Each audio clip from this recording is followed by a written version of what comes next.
So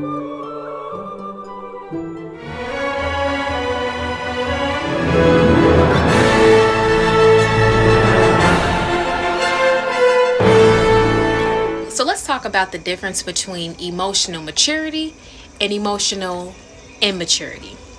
So I have 5 signs for each. We're going to start with immaturity, and then counteract with the exact opposite of what could reflect emotional maturity in a situation.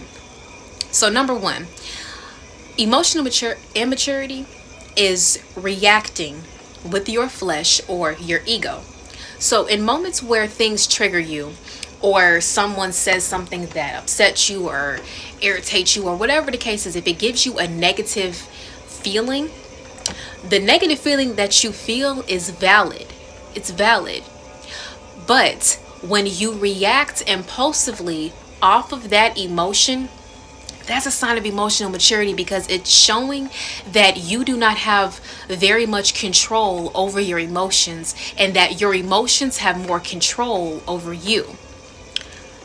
So when we react, that's coming from the flesh. The flesh is weak. When the flesh feels some type of way, it's going to just lash out. Yeah. It's like like a cat. But when you have emotional maturity, you don't react. You respond. You respond. You respond from your soul. Responding from your soul is responding from wisdom, from empathy, from understanding. And basically, how you respond is, although you felt those emotions, before you reacted, this is what you did, or this is what you can do. You basically took a pause. You took a breath, and you sat with the emotion. You felt it, you let it pass through, but you did not allow the emotion to become you. And at this point, your response to the other person is a response after you've dealt with the emotion. See, a lot of people, when they are so flippant at the mouth and they're so quick to lash out at somebody, that's a person that lacks emotional maturity, because they do not have control over their emotions. They're reactive, they're impulsive. But when you can have better control over your emotions instead of letting them control you, that's a sign that you are a person with emotional intelligence. So, number 2, which ties into number 1. A person with emotional immaturity is quick-tempered, loses control of emotions. There's yelling, bickering, and louder does not mean that you are right. A lot of times, the loudest person in the room is the person that is probably the most immature person in the room. They are so loud, wanting to be heard, or saying so much, but just saying nothing at all.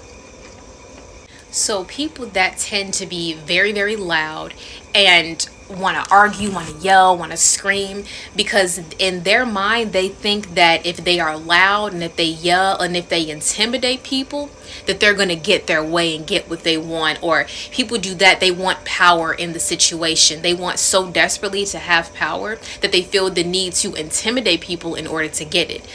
But all of the yelling, all of the getting in people's face does not show you as a powerful person. It shows you as more of a weaker person, because you do not have control over your emotions. You are allowing the energy and emotion that you are feeling to overcome you so much that you have to act out in order to get what you want. And when adults do this, it looks like a child throwing a tantrum. You ever seen a child throw a tantrum when they can't have their way? They're yelling, they're screaming, they're crying, they're jumping up and down. That's what adults look like when they're yelling and screaming and getting all in people's face. It's like a child throwing a tantrum. And at that point, that's an adult throwing a tantrum. So do not think that just because you're getting all loud and you're yelling that people are going to instantly respect you. In fact, it's going to make people lose respect for you. Because what's the reason for all of that energy? You know, true respect is when you can have control over yourself. If you don't have self-control, it's a lack of maturity. So a sign of emotional maturity to counteract that is a person that is calm. They are calm in their demeanor. You know, even in the moments of them getting mad, they still have that sense of peace. They are controlled. they have control over their emotions instead of their emotions having control over them. So even if something triggers them or upsets them, they have control on how they respond to the person. Also, they tend to speak softly. And it's not to say that a person that has more of a louder voice and they can tend to project their voice, they're immature. That's not what I'm trying to say.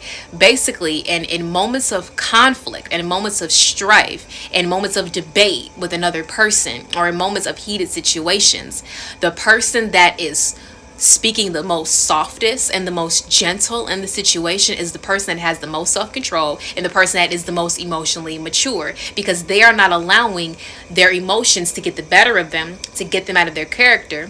And they're also not allowing the energy of someone else to become their energy, so now they're acting out of character, all because someone else was acting out of character. They don't allow the energy that someone projected onto them to become them, and now they are stooping down to their level when they can speak softly and gently. Now, what's the third sign of emotional immaturity? That is a person that has apathy. They have no interest in the feelings of others. They are cold, emotionless, and lack of concern or care for others. So when a person is unable to empathize with another person, they're unable to place themselves in somebody else's shoes to see how would this person feel if this is done to them. They don't think about the other person's feelings before they exude these actions. They just act without no regards to how another person will feel. These people are so cold-hearted to how they treat others. They're okay with being mean. They're okay with being nasty and negative to people. They're okay with belittling people and putting people down because they have a heart that is cold. When you have a heart that's warm, you don't do that. Also, they are emotionless. It's as if they can hurt somebody so bad, and then when the person confronts them, it's like they feel nothing at all. Or they can be very cavalier about things that go on in their life. They just shrug it off like, oh, okay, yeah, I just robbed a bank and I just stole $40,000 from somebody, but it's whatever. It is what it is. A person that's emotionless, they do whatever they want to do to anybody without no regards to the damage that they caused. That person does not have emotional maturity. They are only after themselves. They are only self-serving, and they have a lack of concern or care for other people. It does not, to them, someone else's feelings or emotions or what they have going on in their life is not even important to them, because they are only caring about themselves in the situation. Like if they're having a bad day, it doesn't matter on what the other person is dealing with. If they're having a bad day, they're going to lash out at somebody, and it's, well, you got to just take that. A sign of emotional immaturity. Have no regards or concern for someone else.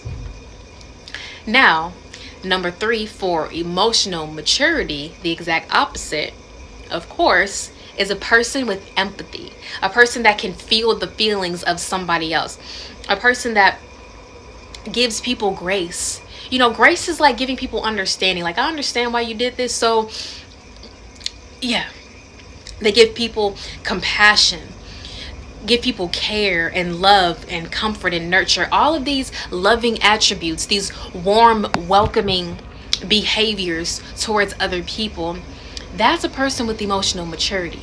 When they can be compassionate for people, even when people do them wrong, when they can still give love, when they can give comfort, when they can give care and nurture to other people, they have met themselves so deeply emotionally and love themselves that deep that they can share that with others. So what is the 4th sign of emotional immaturity?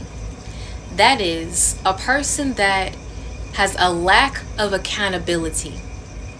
They blame and point the fingers at everyone else. So a person that does wrong, but they are unable to take full responsibility for the role that they played. If they are unable to take accountability for things that they have done wrong, or anytime they have hurt someone, if they are unable to take that accountability and own up to what they've done, be honest and be a person of integrity that can be truthful about what they have done, If they cannot do that, that is a person that lacks emotional maturity. Why? Because this person is ego based. They're more so focused on how it's going to make them look and their perception and how people view them. Their image is so important that if they own up to doing something wrong, it's going to make them look like they are a person that is not a reflection of how they view of themselves. So if that was a lot. So if a person basically views themselves as someone like that's a very kind-hearted person, they're genuine, they're sweet, they're whatever, that's what they tell themselves that they are, and they sell this to other people. But when it comes time to take accountability for something that wrong that they have done, they don't want to take that accountability, because then it's going to be a poor reflection on them. It's going to look like, oh, so I thought you were this sweet, amazing person and you could do this to somebody. That's the type of fear that they have in their ear. So to protect their image, to protect how they feel about themselves or how they view themselves, they won't take the responsibility for the wrong that they have done. They won't, because they're protecting their image. They're protecting their own ego. They're ego based. And ego based is all about that instant gratification, because if they take this accountability, they're going to lose that instant gratification, because now people are going to be harping on them and telling them how they were wrong, and they don't want to deal with that. They're also weak emotionally, because if they don't have the strength to endure the fact that they've done something wrong, if they don't have the strength to actually own up to what they did wrong, it's weak emotionally. But the exact opposite, a person with emotional maturity, is a person that is accountable for their actions. If they did something wrong, they can own up to it. They can say that they did something wrong. They can genuinely apologize. Not a half apology, not a fake apology, but a real, sincere, genuine apology and accountability for what they did wrong. They can take full responsibility for their mistakes and shortcomings. That's a person with... So what's the fifth sign of a person with emotional immaturity? They are judgmental. A person that is so quick to judge another person or another person's situation without knowing all of the facts, without knowing everything beneath the surface. If they are so quick to judge a situation, emotional immaturity. Why? Because they're not using their empathy. The absence of empathy, there is judgment. When a person is so quick to judge a situation as if they have it all figured out, as if they know everything about a situation, that's emotional immaturity, because they're not even allowing time to they're not even allowing themselves to know more about the situation or understand like deeper about something. They're just jumping to conclusions. These people, they make assumptions. They, like I said, they jump to conclusions. They confuse their opinions with facts. What they believe in as an opinion, they claim it to be a fact. Or other things they would do is they will offer unsolicited advice. So you could be talking with somebody and the advice that they give you is not something that necessarily is going to help you, but it's kind of in a way that's going to either hurt you or harm you, or it'll be something that is contrary to what your intuition is telling you, or it can be advice that's meant to put you down or make you feel lesser than yourself. It's to make you feel smaller. That's when people offer this unsolicited advice, as if, well, let me go ahead and help you because you obviously need it. That type of energy. That's a person that they lack the maturity, because they're so focused on themselves and thinking that they are high and mighty, that they're not even realizing that how they are approaching other people is not with empathy, is not with understanding, but it's with judgment. No one wants to be judged, and no one has the right to judge anybody else, because we are all flawed, we are all imperfect, we all sin. So how can you judge someone else when you also sin? So lastly, let's go with emotional maturity. Is a person that is understanding. They ask questions. They try to understand. They try to overstate a situation. They try to see things from all angles. They don't go by off of one person. They go off of, they hear all sides of the story, because there are three sides of the story instead of just one. If they are confused about things, they will communicate, they will ask questions, they will try to understand on a deeper level so that they don't assume. A person with maturity knows to not assume, but to ask instead.